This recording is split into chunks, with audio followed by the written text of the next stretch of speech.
Paul, je vous prie par la douceur et la bonté de Christ, moi humble d'apparence quand je suis au milieu de vous, et plein de hardiesse à votre égard quand je suis éloigné. Je vous prie lorsque je serai présent de ne pas me forcer à recourir avec assurance à cette hardiesse dont je me propose d'user contre quelques-uns qui nous regardent comme marchant selon la chair.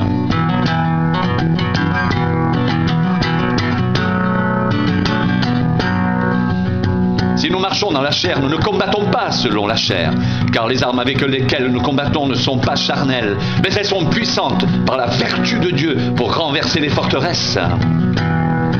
Nous renversons les raisonnements et toute hauteur qui s'élève contre la connaissance de Dieu. Et nous amenons toute pensée captive à l'obéissance de Christ. Nous sommes prêts aussi à punir toute désobéissance lorsque votre obéissance sera complète. Vous regardez à l'apparence. Si quelqu'un se persuade qu'il est de Christ, qu'il se dise bien en lui-même que comme il est de Christ, nous aussi nous sommes de Christ. Et même si je me glorifiais un peu trop de l'autorité que le Seigneur nous a donnée pour votre édification et non pour votre destruction, je ne saurais en avoir honte, afin que je ne paraisse pas vouloir vous intimider par mes lettres, car dit-on, ces lettres sont sévères et fortes. Mais présent en personne, il est faible, et sa parole est méprisable. Que celui qui parle de la sorte considère que tel nous sommes en parole dans nos lettres, étant absents, tel aussi nous sommes dans nos actes, étant présents.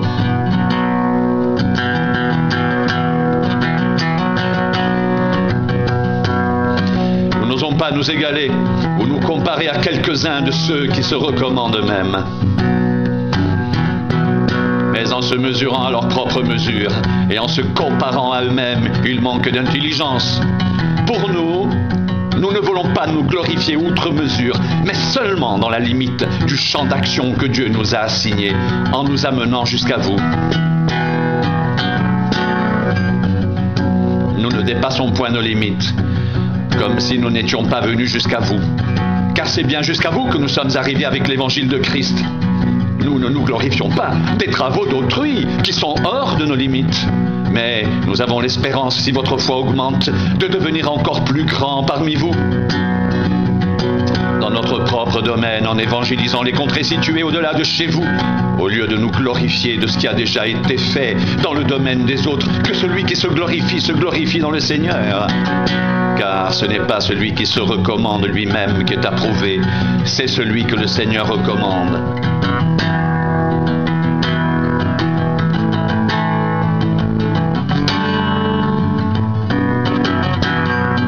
Si vous pouviez supporter de ma part un peu de folie. Mais oui, supportez-moi, car je suis jaloux de vous, d'une jalousie de Dieu, parce que je vous ai fiancé à un seul époux, pour vous présenter à Christ comme une vierge pure. Toutefois, de même que le serpent séduisit Ève par sa ruse, je crains que vos pensées ne se corrompent et ne se détournent de la simplicité à l'égard de Christ. Car si quelqu'un vient vous prêcher un autre évangile que celui que nous vous avons prêché, ou si vous recevez un autre esprit que celui que vous avez reçu, ou un autre évangile que celui que vous avez embrassé, vous le supportez fort bien. Or, j'estime que je n'ai été inférieur en rien à ces apôtres par excellence. Si je suis un ignorant sur le rapport du langage, je ne suis point sous celui de la connaissance. Et nous l'avons montré parmi vous à tous égards et en toutes circonstances. Ou bien ai-je commis un péché en m'abaissant moi-même, afin que vous soyez élevés quand je vous ai annoncé gratuitement l'évangile de Dieu? J'ai dépouillé d'autres églises en recevant d'elles un salaire pour vous servir. Et lorsque j'étais chez vous, et que je me suis trouvé dans le besoin, je n'étais à la charge de personne, car les frères venus de Macédoine ont pourvu à ce qui me manquait. En toutes choses, je me suis gardé d'être à votre charge, et je m'en garderai. Par la vérité de Christ qui est en moi, je déclare que ce sujet de gloire ne me sera pas enlevé dans les contrées de l'Achaïe. Pourquoi? Parce que je ne vous aime pas, Dieu le sait. Mais j'agis et j'agirai de la sorte pour ôter ce prétexte à ceux qui cherchent un prétexte, afin qu'ils soient trouvés tels que nous dans les choses dont ils se glorifient. Ces hommes-là sont des faux apôtres, des ouvriers trompeurs déguisés en apôtres de Christ. Et cela n'est pas étonnant puisque Satan lui-même se déguise en ange de lumière. Il n'est donc pas étrange que ses ministres aussi se déguisent en ministres de justice.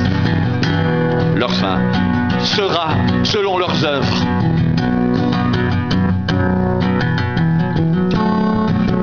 Je le répète, que personne ne me regarde comme un insensé. Sinon, recevez-moi comme un insensé afin que moi aussi je me glorifie un peu. Ce que je dis avec l'assurance d'avoir sujet de me glorifier, je ne le dis pas selon le Seigneur, mais comme par folie, puisqu'il en est plusieurs qui se glorifient selon la chair, je me glorifierai aussi. Car vous supportez volontiers les insensés, vous qui êtes sages.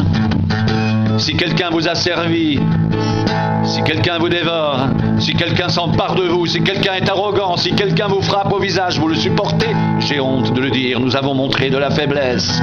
Cependant, tout ce que peut oser quelqu'un, je parle en insensé, moi aussi je l'ose. Sont-ils hébreux? Moi aussi. Sont-ils israélites? Moi aussi. Sont-ils de la postérité d'Abraham? Moi aussi. Sont-ils ministres de Christ? Je parle en thème extravagant. Je le suis plus encore par les travaux, bien plus par les coups, bien plus par les emprisonnements, bien plus. Souvent en danger de mort. 5 fois j'ai reçu des Juifs, 40 coups moins 1. 3 fois j'ai été battu de verge, 1 fois j'ai été lapidé, 3 fois j'ai fait naufrage, j'ai passé un jour et une nuit dans l'abîme. Fréquemment en voyage, j'ai été en péril sur les fleuves, en péril de la part des brigands, en péril de la part de ceux de ma nation, en péril de la part des païens, en péril dans les villes, en péril dans les déserts, en péril sur la mer, en péril parmi les faux frères. J'ai été dans le travail et dans la peine, exposé à de nombreuses veilles, à la faim et à la soif, à des jeûnes multipliés, au froid et à la nudité. Et sans parler d'autre chose, je suis assiégé chaque jour par les soucis que me donnent toutes les églises. Qui est faible que je ne sois faible? Qui vient à tomber que je ne brûle? S'il faut se glorifier, c'est de ma faiblesse que je me glorifierai. Dieu qui est le Père du Seigneur Jésus et qui est béni éternellement, c'est que je ne mens point. À Damas, le gouverneur du roi Arétas faisait garder la ville des Damascéniens pour se saisir de moi, mais on me descendit par une fenêtre dans une corbeille le long de la muraille et j'échappais de leurs mains. Il faut se glorifier, cela n'est pas bon. J'en viendrai néanmoins à des visions et à des révélations du Seigneur. Je connais un homme en Christ qui fut, il y a 14 ans, ravi jusqu'au 3e ciel. Si ce fut dans son corps, je ne sais. Si ce fut hors de son corps, je ne sais. Dieu le sait.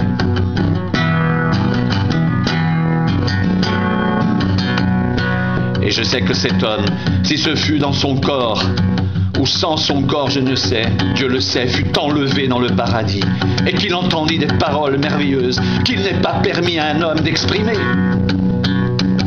Je me glorifierai d'un tel homme, mais de moi-même, je ne me glorifierai pas, sinon de mes infirmités.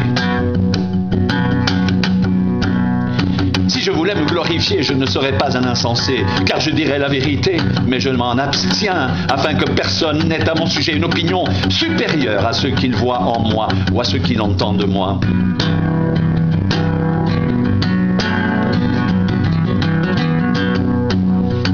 Et pour que je ne sois pas enflé d'orgueil à cause de l'excellence de ces révélations, il m'a été mis une écharde dans la chair, un ange de Satan, pour me souffleter et m'empêcher de m'enorgueillir.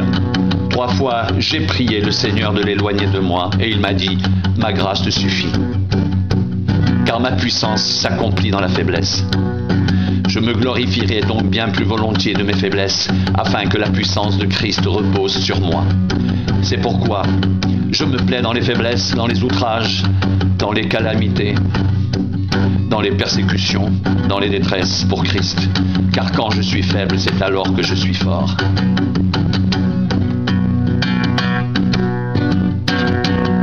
J'ai été un insensé, vous m'y avez contraint. C'est par vous que je devais être recommandé, car je n'étais inférieur en rien aux apôtres par excellence, quoique je ne sois rien. Les preuves de mon apostolat ont éclaté au milieu de vous, par une patience à toute épreuve, par des signes, des prodiges et des miracles. En quoi avez-vous été traité moins favorablement que les autres églises? Sinon, en ce que je n'ai point été à votre charge, pardonnez-moi ce tort. Voici pour la 3e fois, je suis prêt à aller chez vous. Et je ne serai point à votre charge, car ce ne sont pas vos biens que je cherche, c'est vous-même. Ce n'est pas en effet aux enfants à amasser pour leurs parents, mais aux parents pour leurs enfants. Pour moi, je ferai très volontiers des dépenses, et je me dépenserai moi-même pour vos âmes. En vous aimant davantage, serais-je moins aimé de vous? Soit. Je n'ai point été à votre charge, mais en homme astucieux, je vous ai pris par ruse, et je tirai du profit de vous par quelqu'un de ceux que je vous ai envoyés. J'ai engagé Tite à aller chez vous, et avec lui, j'ai envoyé le frère. Est-ce que Tite a exigé quelque chose de vous? N'avons-nous pas marché dans le même esprit, sur les mêmes traces? Ne vous imaginez...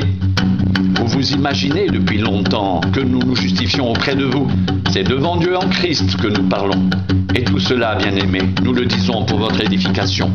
Car je crains de ne pas vous trouver à mon arrivée, tel que je voudrais, et d'être moi-même trouvé par vous, tel que vous ne voudriez pas. Je crains de trouver des querelles, des jalousies, des animosités, des rivalités, des médisances, des calomnies, de l'orgueil, des troubles.